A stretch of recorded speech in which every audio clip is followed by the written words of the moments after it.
जय हिंद दोस्तों। एसकेज learning platform SLP में आपका स्वागत है। आज हम बात करेंगे एसओ एलडीसी एग्ज़ाम 2018 में जो प्रश्न 3 बी आया था उसका हिंदी में मॉडल उत्तर क्या होगा उसके बारे में हम बात करेंगे। तो प्रश्न देख लेते हैं और उसके बाद हम देखेंगे कि उसके अंदर क्या पूछा गया है और फिर उसके गाइडलाइंस भी देखेंगे हम कि C S M O P के अंदर उस फॉर्मेट को, उस फॉर्म ऑफ कम्युनिकेशन को बनाने के लिए क्या गाइडलाइंस दी गई है, वो किसको किसके लिए लिखी जाती है। और उसके बाद हम उसका एक सैंपल भी देखेंगे और उसके बाद फिर हम जो मॉडल उत्तर होना चाहिए उसके बारे में हम बात करेंगे। तो सबसे पहले हम प्रश्न देख लेते हैं कि प्रश्न क्या आया था 3 बी। तो प्रश्न 3 बी है कि केंद्रीय मोटर वाहन नियम 1989 1989 के अंतर्गत सड़क परिवहन और राजमार्ग मंत्रालय की सड़क सुरक्षा शाखा विंग द्वारा देश में ड्राइविंग प्रशिक्षण केंद्रों पर प्रमाणन से संबंधित नियमों को अधिसूचित किया गया है। यानी ड्राइविंग प्रशिक्षण केंद्र यानी ड्राइविंग ट्रेनिंग सेंटर्स जो हैं उसमें नियमों को, जो उससे संबंधित नियम है उसको एक्रेडिटेशन देने के लिए, उसको अप्रूवल देने के लिए अधिसूचना यानी नोटिफिकेशन किया गया है। सभी हित का धारकों के मार्गदर्शन के लिए आवश्यक दिशा निर्देश तैयार किए गए हैं। और ये भी बताया गया है कि जो हितधारक है, हितधारक का अंग्रेजी में मतलब होता है स्टेक होल्डर्स, यानी जो जो लोग अफेक्टेड हैं, जो जो लोग जिनको ऊपर इस जो नोटिफिकेशन या अधिसूचना हुई है उसका उनको लाभ होगा या हानि होगी, वो सारे हितधारक या स्टेक होल्डर्स हैं। तो उन सबके मार्गदर्शन के लिए दिशा निर्देश का मतलब गाइडलाइंस को तैयार किया गया है।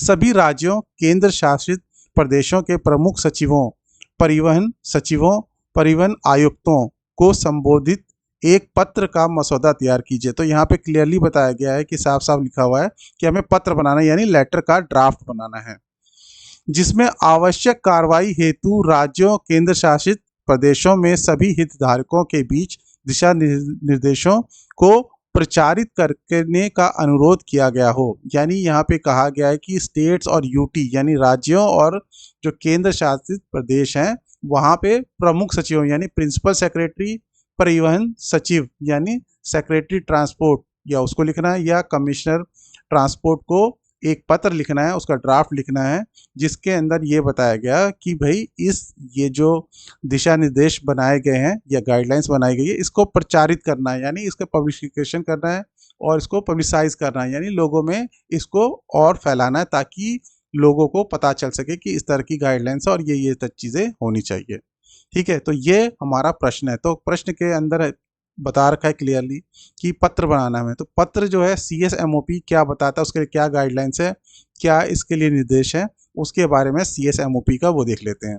तो पत्र कहाँ पे इस्तेमाल किया जाना चाहिए, कहाँ पे इसका उपयोग होता है, उसके बारे में यहाँ पे बता रखा है। इसको हम एक बार देख लेते हैं ताकि हमें याद रहे कि जब क्वेश्चन में अगर ना लिखा हो कि क्या बनाया जाए, अगर उन्होंने लिखा कि कोई उचित जो है चीज़ बनाई है, वहाँ पे कोई उचित जो फॉर्म ऑफ कम्युनिकेशन वो बनाने के लिए आता है, तो वहाँ पे आपको पता होना चाहिए। तो पत्र का भी इस्तेमाल होता है, इसके बारे में बताया गया कि इसका उपयोग राज्य सरकारों को यानी स्टेट गवर्नमेंट को लिखना है तो वहाँ पे आप लेटर लिखेंगे या पत्र लिखेंगे। संघ लोक सेवा आयोग यानी यूपीएससी को अगर आप लिख रहे हैं तो वहाँ पे भी आप पत्र का इस्तेमाल करेंगे। अन्य संवैधानिक निकायों यानी अगर कोई दूसरी कॉन्स्टिट्यूशनल बॉडी जैसे सीएजी है या और XYZ कोई सी भी कॉन्स्टिट्यूशनल बॉडी है तो वहाँ पे भी लिखने के लिए आप पत्र का इस्तेमाल करेंगे। संबंध तथा अधीनस्थ कार्यालयों के अध्यक्षों को, यानी अगर आपको अटैच्ड ऑफिस है, आपका सबॉर्डिनेट ऑफिस है, उसके हेड को आप लिख रहे हैं तो उसके लिए भी आप पत्र का इस्तेमाल करेंगे। सार्वजनिक उद्यमों जो पब्लिक इंटरप्राइजेज हैं जैसे कि एनटीपीसी हो गया, जो गवर्नमेंट के कंट्रोल में होती है, ज़्यादातर गवर्नमेंट का उसके अंदर स्टेक होता है, तो वहाँ पे भी आप पत्र का इस्तेमाल करेंगे।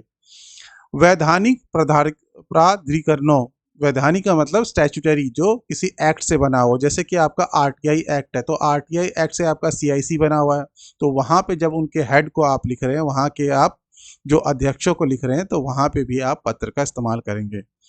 सार्वजनिक निकायों और जन प्रतिभागियों के साथ भी, सार्वजनिक निकाय यानी पब्लिक बॉडीज जो होती है जैसे कि एमसीडी हो गया, ये इस तरह की चीज़ें हो गई, तो वहाँ पे भी आप पत्र का इस्तेमाल करेंगे। जन प्रतिभागी यानी बाकी जो जनरल पब्लिक है उसके साथ भी आप पत्र का इस्तेमाल करेंगे।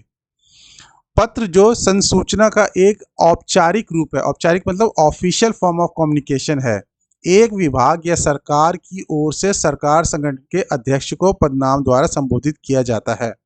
तो बेसिकली ये बता रहे हैं कि ये डिपार्टमेंट लिखता है या गवर्नमेंट लिखती है अपनी तरफ से, और दूसरे जो सामने संगठन है या सरकार है उसके अध्यक्ष को लिखा जाता है, और जनरली उसके पदनाम से लिखा जाता है, यानी सेक्रेटरी यूपीएससी। तो इस तरीके से लिखा जा सकता है पत्र को, ये बताया गया है। जिसकी शुरुआत महोदय महोदया, जिसको इंग्लिश में सर या मैडम कहते हैं, उसके साथ शुरू होती है, और अंत में भव्य यानी योर्स फेथफुली हस्ताक्षर के साथ समाप्त होता है।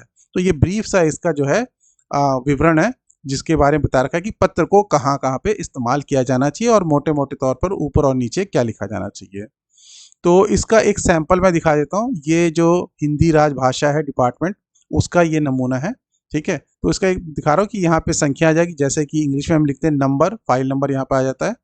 भारत सरकार, जो भी डिपार्टमेंट होगा, मंत्रालय, विभाग, जो भी सब चीज़ें हैं, फिर यहाँ पे उसका एड्रेस आ जाता है, जिस बिल्डिंग से हम लिख रहे हैं या जिस जगह से लिख रहे हैं, और दिनांक आ जाता है। सेवा में, यानी जैसे हम टू लिखते हैं इंग्लिश में, सचिव, तो ये पदनाम से ये लिखा गया है, ठीक है।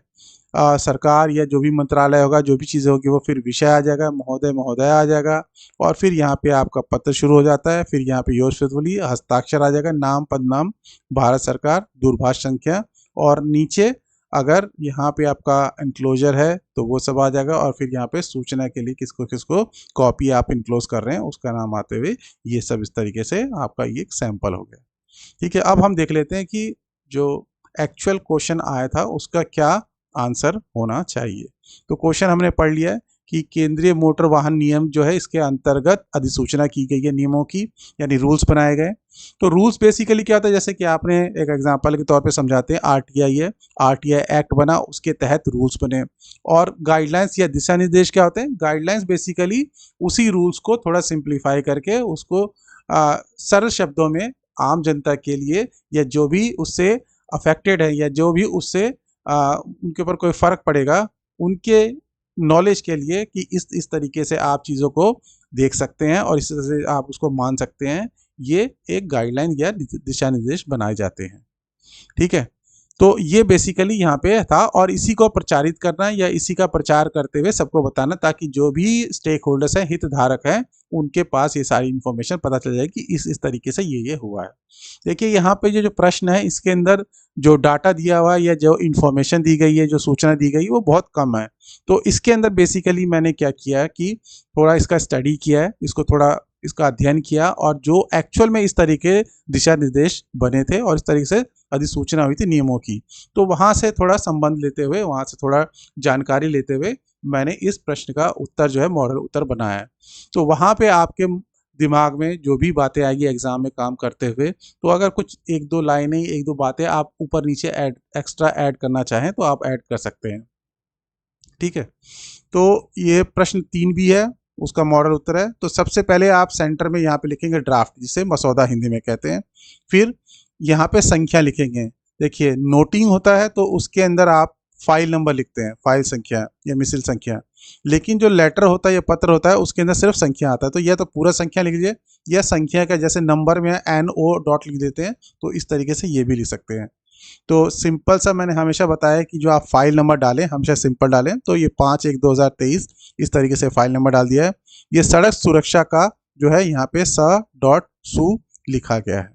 तो ये सड़क सुरक्षा कहाँ से है, क्योंकि ये इस विभाग के हम बात कर रहे थे, ये प्रश्न के अंदर ही दिया हुआ है कि ये जो है सड़क सुरक्षा का, सड़क परिवहन एवं राज्य मंत्रालय की सड़क सुरक्षा शाखा, तो ये प्रश्न के अंदर ही दिया हुआ था। तो यहीं से हमने लिया है कि ये विंग जो है आपका, शाखा जो है वो सड़क सुरक्षा का है, उसका ही कोई फाइल है या आपका कोई फाइल नंबर है जिसके अंदर हम ये काम कर रहे हैं। तो ये आपका आ गया। उसके बाद आपने परिवहन भवन, क्योंकि ये जो आपका मंत्रालय है ये आपका परिवहन भवन में है, तो यहाँ पे परिवहन नई दिल्ली और दिनांक आपने डाल दिया। ये दिनांक जो है, ये मैंने जो अंग्रेजी में इसका उत्तर बताया था आपको, इंग्लिश में यानी इंग्लिश वर्जन जो बताया था इसका आंसर, तो उसके हिसाब से ही मैंने उसका, क्योंकि ट्रांसलेशन किया है तो इसलिए मैं उसको बैक डेट में ही आपको बता रहा हूँ। यहाँ पे मैंने आज की डेट के हिसाब से इसको नहीं डाला है, ठीक है। तो इंग्लिश में लिखते हैं हम टू और हिंदी में लिखते हैं सेवा में। अब यहाँ पे जैसे कि प्रश्न के अंदर ही बताया गया कि हमें किसको लिखना है, इसमें बताया था कि इसको इसको यानी सभी राज्यों के केंद्र शासित प्रदेशों के प्रमुख सचिवों को, या तो सचिवों को लिख दें या परिवहन सचिवों को लिख दें, क्योंकि ये जो मामला है ये सड़क परिवहन से रिलेटेड है, ये उससे संबंधित है। तो इसलिए हम परिवहन सचिव को लिखेंगे तो वो ज़्यादा बेहतर रहेगा। और ये प्रमुख सचिवों को फिर हम क्या करें, तो प्रमुख सचिवों को हम कॉपी में नीचे जो है प्रतिलिपि भेज सकते हैं। ठीक है, तो इस तरीके से ज़्यादा ही अप्रोप्रिएट या ज़्यादा उचित मुझे इस तरीके से लगा, तो इसलिए मैंने इसी तरह से इसका उत्तर बनाया कि सेवा में तो डाला सभी राज्य एवं केंद्र शासित प्रदेशों के सचिव परिवहन को और परिवहन आयुक्त को यानी कमिश्नर को भेजा है सूची के अनुसार, क्योंकि जनरली क्या होता है ये इसकी स्टैंडर्ड सूची डीओपीटी की साइट पे या ऑनलाइन अवेलेबल होती है, उसी के अनुसार हम भेजते हैं। तो इसलिए जब हम ड्राफ्ट बनाते हैं तो उसमें लिख दें कि सूची के अनुसार हम सबको अलग अलग करके इस तरीके से भेजेंगे। तो ये लिखने का तरीका होता है। विषय हमने क्या लिखा, जैसे कि प्रश्न के अंदर बताया गया था, हितधारकों के लिए ड्राइविंग प्रशिक्षण केंद्रों के प्रमाणन यानी एक्रेडिटेशन से संबंधित दिशा निर्देशों का प्रचार। तो बेसिकली इसका प्रचार करने के लिए हम लिखने वाले हैं, तो इसलिए इसका विषय हमने यही बनाया। अब जिसको हम लिख रहे हैं वो सर भी हो सकता है, मैडम भी हो सकता है, यानी महोदय भी हो सकता है और महोदया भी हो सकता है। तो इसलिए यहाँ पे दोनों में जो भी उचित होगा, जिसको हम भेज रहे हैं वहाँ पे जो भी है उसके लिए जो भी उचित होगा उसको हम यूज़ करेंगे, क्योंकि ये जो हम बना रहे हैं ये ड्राफ्ट बना रहे हैं, ड्राफ्ट और यह मसौदा तैयार कर रहे हैं। तो ये एक तरीके से ढांचा है। जब एक्चुअल लेटर भेजा जाएगा, जब असलियत में लेटर भेजा जाएगा तो नाम के साथ, और अगर वहाँ पे लेडीज़ हैं तो लेडीज़ का महोदय लिखा जाएगा और जेंट्स होगा तो महोदय लिखा जाएगा। तो हमें लेकिन एक जनरल सा ये आपको मसौदा तैयार करके देना है। अब इसके अंदर जो प्रश्न है उससे डाटा लेते हुए अब हम बताएंगे कि क्या हमें करना है इसके अंदर। तो जैसे कि मैंने बोला कि जो पहला पैरा होता है वो पहला पैरा में हमेशा आपको क्या करना था, इसकी एक भूमिका बतानी होती है, इंट्रोडक्शन बताना होता है कि आप चीज़ लिख किसके बारे में रहे हैं। तो जैसे कि लिखते हैं इंग्लिश में, हम लिखते हैं कि इंग्लिश में लिखते हैं आई एम डायरेक्टेड टू, तो यहाँ पे हिंदी में लिख रहे हैं मुझे यह सूचित करने का निर्देश हुआ है कि इस मंत्रालय ने अतीत में किए गए विभिन्न सड़क दुर्घटनाओं अध्ययनों का कारणात्मक विश्लेषण किया है।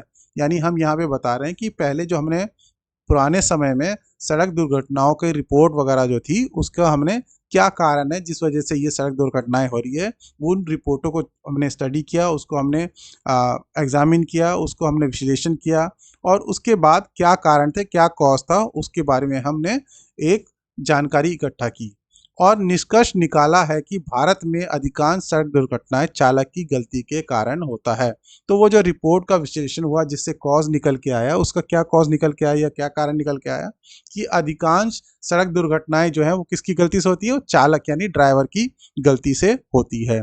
और इसके लिए इस स्थिति में सुधार करने के लिए इस मंत्रालय ने देश में ड्राइविंग प्रशिक्षण केंद्रों के प्रमाणन से संबंधित नियमों को अधिसूचित किया है। तो ये जो हमने प्रश्न था उसके अंदर ये तो बताया हुआ था कि मंत्रालय ने प्रमाणन के लिए यानी एक्रेडिटेशन के लिए, अप्रूवल के लिए जो ये ड्राइविंग ट्रेनिंग सेंटर्स हैं, ड्राइविंग प्रशिक्षण केंद्र हैं, उसके अप्रूवल के लिए, उसके प्रमाणन के लिए नियमों को अधिसूचित किया है। ये तो प्रश्न के अंदर बताया हुआ था। हमने यहाँ पे सिर्फ ये लाइन अपनी तरफ से ऐड किया, अपनी तरफ से इसको और जोड़ा। और जोड़ने का कारण क्या है, क्योंकि हम सिर्फ ये बताएंगे कि ये किया गया है तो उसका एक सही तरीके से नहीं बता पा रहे हैं उसके अंदर, यानी तो इसलिए ये इसको ऐड किया गया। अगर ये प्रश्न एग्जाम में आता है तो इस तरीके से आप एक आधा लाइन ऊपर नीचे ऐड कर सकते हैं जो उससे मिलता जुलता हो, और नहीं समझ में आएगा तो आप फिर इसी से शुरुआत कर सकते हैं। जरूरी नहीं कि आप वहाँ पे फिर कुछ ऐसी चीज़ ऐड करें या ऐसी चीज़ जोड़ें जो उसमें आपके प्रश्न का उत्तर जो है उसको गलत बनाए। इसके अलावा सभी हितधारकों के मार्गदर्शन के लिए आवश्यक दिशा निर्देश भी तैयार किए गए हैं। तो जैसा कि प्रश्न में बताया गया था कि दिशा निर्देश भी तैयार किए गए यानी गाइडलाइंस भी तैयार की गई है, तो ये भी हमने उसको बता दिया, ये प्रश्न में सही है। यानी आपकी सिर्फ एक जो स्टार्टिंग की ये लाइन थी कि कहाँ से इसका कॉज अराइज हुआ, कहाँ से उसका कारण आया, सिर्फ उतना बताया गया था अपनी तरफ से, बाकी ये सब आपका प्रश्न में ही दिया हुआ है। आपके संदर्भ के लिए अधिसूचना और दिशा निर्देशों की एक प्रति यहाँ संलग्न है। तो ये बता दिया कि जो अधिसूचना है, जो यहाँ पे अधिसूचना लाया गया है और जो दिशा निर्देश हैं जो बनाए गए हैं उन दोनों की एक प्रति जो है भेज रहे हैं, क्योंकि जब ये हम बात बता रहे हैं कि दिशा निर्देश बनाए गए हैं तो उसकी कॉपी सबको भेजनी पड़ेगी ताकि उसका वो प्रचार कर सकें। तो इसलिए हमने क्या किया, अधिसूचना और दिशा निर्देश यानी गाइडलाइंस और नोटिफिकेशन दोनों की एक प्रति, एक कॉपी जो है सबके लिए हम अटैच करके उसको इनक्लोज करके भेजेंगे। अधिसूचित नियम वाहनों के चालकों को गुणवत्तापूर्ण प्रशिक्षण प्रदान करने के लिए भारत में जिला स्तर पर कम से कम एक पूर्णतः संपन्न और सक्षम ड्राइविंग प्रशिक्षण केंद्र डीटीसी स्थापित करने का प्रावधान करते हैं। तो यहाँ पे बता रहे हैं कि जो अधिसूचित नियम है यानी जिस नियमों की अधिसूचना की गई है उसका क्या पर्पस है, वो क्या बताता है। तो वो ये बताता है कि जो प्रशिक्षण प्रदान करने वाले केंद्र हैं, यानी ड्राइविंग ट्रेनिंग सेंटर्स हैं, उसमें गुणवत्तापूर्ण यानी उसकी क्वालिटी को इम्प्रूव करने के लिए जो है जिला स्तर पर कम से कम एक इस तरीके का ड्राइविंग प्रशिक्षण केंद्र यानी ड्राइविंग ट्रेनिंग सेंटर, जिसको शॉर्ट में डीटीसी, ड्राइविंग ट्रेनिंग सेंटर से डीटीसी बनाया गया है, ये स्थापित किया जाएगा।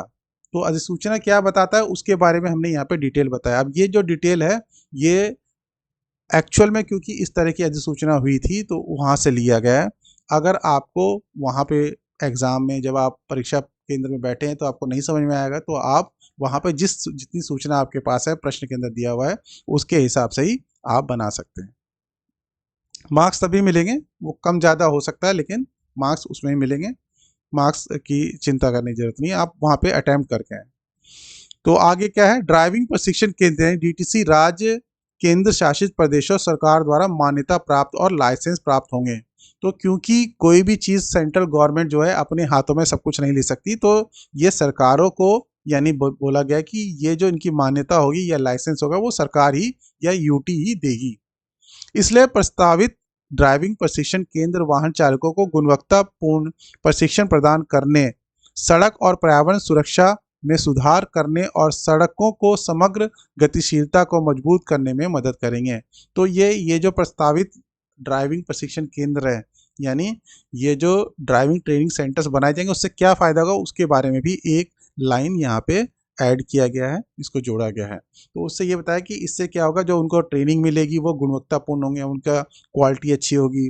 दूसरा, सड़क और पर्यावरण की सुरक्षा में सुधार होगा।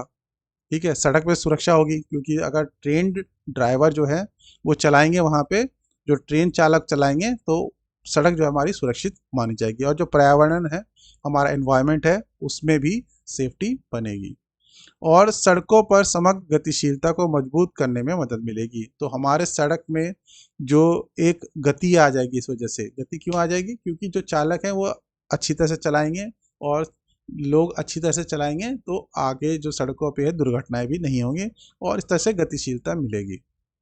ठीक है, तो ये आपका पृष्ठ 2 पे आ जाता है। तो इस तरीके से लिख सकते हैं, अगर जब आपका सेकंड पेज पे आ रहा है तो जारी पृष्ठ 2 इस तरह से लिख सकते हैं और यहाँ पे आपको पृष्ठ 2 लिखना पड़ेगा। इसलिए यह अनुरोध किया जाता है। अब हम फाइनली वो बता रहे हैं कि क्या करने के लिए हम उनसे रिक्वेस्ट कर रहे हैं, उनसे अनुरोध कर रहे हैं। तो यहाँ पे ये लिखा हुआ था कि क्या करने के लिए, कि प्रचार करना है, इस वजह से। तो यही चीज़ हम यहाँ पे लास्ट में लिखेंगे। इसलिए यह अनुरोध किया जाता है कि भारत में ड्राइविंग प्रशिक्षण केंद्रों के प्रमाणन के लिए दिशा निर्देशकों को आपके राज्य केंद्र शासित प्रदेश में व्यापक प्रचार दिया जाए। तो व्यापक प्रचार यानी उसका प्रचार करने के लिए तभी तो जो भी वहाँ पे हितधारक हैं उन तक ये बात पहुँचेगी। तो इसलिए बोल रहे हैं कि इसका व्यापक प्रचार कीजिए और जागरूकता कार्यक्रम भी आयोजित किए जाएं। और आप साथ के साथ अगर जागरूकता जैसे अवेयरनेस प्रोग्राम होते हैं वो भी आयोजित करेंगे, उसका आयोजन करेंगे तो वो भी जो है इसके लिए सही होगा, ताकि दिशा निर्देशकों की सभी हितधारकों तक अधिकतम पहुँच हो। तो जो भी स्टेक होल्डर्स है उन तक मैक्सिमम पहुंच सके, मैक्सिमम रीच हो। तो इसलिए ये बताया गया है कि आप इस तरीके से कार्यक्रम भी आयोजित करें।